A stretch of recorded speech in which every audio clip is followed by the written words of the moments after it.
Hi, and welcome to Tech Tuesday, a video series for directors of technology working in education. My name is Christina. I've been with Finalsite for 2 years now and recently graduated from Denver University with a master's in cybersecurity.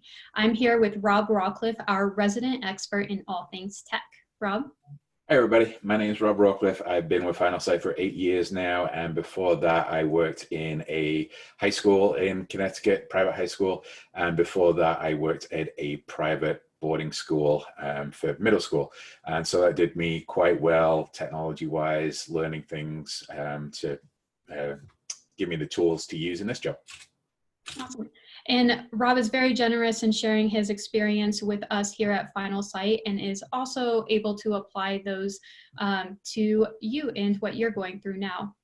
As you know, Finalsite is all things websites for schools, but today we're going to be discussing the question, what's the benefit of having an app if my website is already mobile responsive?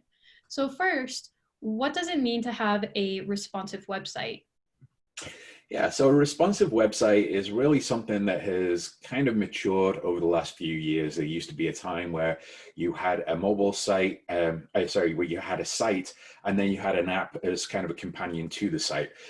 Now the technologies have got to the place where really you can have one site and it's going to look pretty much the same no matter what device it's on. It's just going to stack and it's going to change a little bit depending on the device. So we've really got to the stage now where you can collapse your window smaller and smaller and smaller and really reflect what kind of screen size you're looking at. And that design should collapse and all the information should still be on there. It just may be in a little bit different format. So responsive design is really about having a design that collapses and looks good on any kind of screen. So if a school has a responsive website, why would a school consider also having an app? An app nowadays, some schools, we definitely hear that they want apps because they've always had an app and they want to keep having an app, and that's fine. It is a great companion to the website, but nowadays you're seeing clients and school districts, private schools, they're really looking at apps as a very specific niche market, maybe for looking at grades, or maybe for a portal, or maybe for your LMS, something like that. It's usually a very specific purpose. So nowadays we're seeing with our clients, it's really more of a communication tool and getting the information into the hands that you may see. So in most cases, things like your lunch menu, your calendars, athletic events, those are things that people are going to the website most often for. So it makes sense to have those in an app, because that way it really puts that information at the tip of your fingertips. It still really shouldn't replace your website, and it shouldn't be instead of your website. It really is in addition to, and it's really for a specific group of constituents within your community. So if the mobile app is really for your internal communications and your internal constituents, is it fair to say that the website is best used or oriented towards your community and prospective families and outside communications? Yeah, I think that would be a fair assessment. If you think about user behavior, if somebody is looking to relocate to another state, another city, whatever that may be, chances are they're going to go to a Google search. That may be on their phone, it may be on their desktop. They're going to do the Google search and those results are going to come up.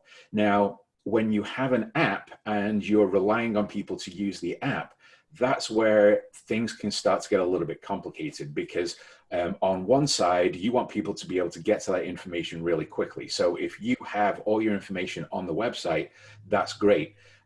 You can get to the website, you can see it, you're going to get good search results. And more to the point, you don't have to download an app just to get that information. Whereas if you have an app and you're using that as your primary source, then that may become problematic, because you may not get accurate search results in Google because your community is actually searching for certain things within the app, but they're not getting those results through to Google. So really be careful when you're choosing an app and deciding whether your school needs an app first and a website second, because the website should really be a good reflection of what you want your marketing side or the public side of your website to be. So it's kind of a long answer, but hopefully that helps. Yeah, that helps a lot. So what comes to mind next is, does having both of those communications platforms, since both seem to be equally necessary, how does that affect the man hours for small communications and technology teams? It can complicate things for sure. A well-designed app shouldn't really increase the man hours. It really should help you and be an addition to the team. So with our app, we are able to reproduce that content in the app when it's put on the website. So really, you're not maintaining two different things. If you do have to start maintaining content in an app as well as the website, that's where you really want to think about, is an app necessary? What if I really redesign the website so it's a little bit more responsive and helpful in a mobile app? Maybe that would negate the need to have an app to do some of the functioning. So again, if you've got a specific purpose for the app, that's fine, have an app. But if you're looking at it as part of a communication thing and it is taking you a little bit more time, is it necessarily worth it? Or is it really adding to the benefit of your communication strategy? That's a good litmus test to have. I heard that Finalsite's app has some kind of feed so that you're not doubling the work. What are some other features in the Finalsite app that may help schools versus other options that are out there on the market? One of the things I like about our app is it is integrated into our messaging module. So if you send a message in messages, you can have it pushed out to the app as well. And you're going to get that little icon saying about one message or two messages, and you can go in there and you can click on that. And then you also have the ability to filter out things that are more important to you. So my daughter's a soccer player, my son's a swimmer. So I don't need to see the football, I don't need to see hockey or things like that. So I can filter those out and I can just get customized content right in my app, and it's going to remember me if I've logged in. So if I do have a portal, I can get into that portal and I'm not logging in every time. It's just right there in the app for me. So that's really useful and helpful. Excellent. If you'd like to learn more about Finalsite's app, you can go to www.finalsite.com/software/mobile-app-notifications.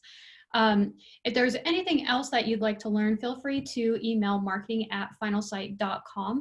And you can even do that if you're looking for a demo of the Finalsite platform or mobile app. Rob and I would be happy to help you there. Until then, we'll see you next time on Tuesday for more Tech Tuesday knowledge from Rob Rockcliffe. Thank you, Rob. Thanks, Christina. See ya.